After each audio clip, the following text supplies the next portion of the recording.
Questions and comments? Question et commentaires of the Honourable Member for Timmins, James Bay. Thank you, Mr. Speaker. There are two pandemics in the country right now. We have COVID and we have the opioid pandemic. And the opioid pandemic, very similar to COVID, is cutting across all sectors of society, rural, urban, rich, poor.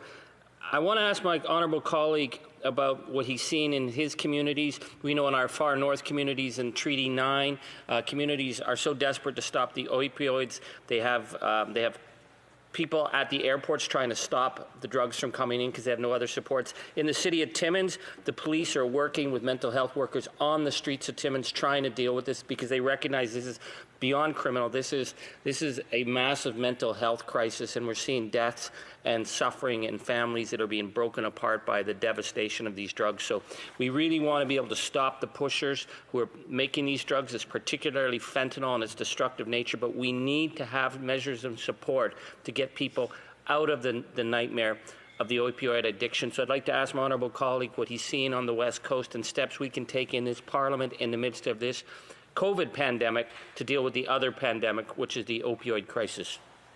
Honourable Member for Couch and Malahat Langford. You know, I'd like to thank my colleague for that really important question. What I like to say is that every single one of those deaths from an overdose was preventable. Those people were they were sons, they were daughters, they were sisters, and they were brothers. They were members of family, and they are now gone forever because of an epidemic that is ravaging small communities right across the country, particularly in British Columbia and communities like Duncan in my riding of Couch and Malahat Langford. You know, I'm really pleased to announce to the House that the NDP leader, the Honourable Member for Burnaby South, is actually coming to my riding this Saturday, and I'm going to be taking him for a tour through some of the hardest hit parts of our community, where he's going to have the opportunity to speak with local business owners who have been impacted by the epidemic, but also a chance to speak to frontline workers and the PTSD that many of them are going through because of the sheer number of people who are dying from this crisis.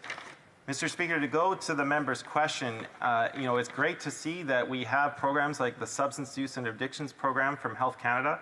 But you know, that program needs to be so much more expanded. It's the toxic street supply of drugs that really need to be tackled.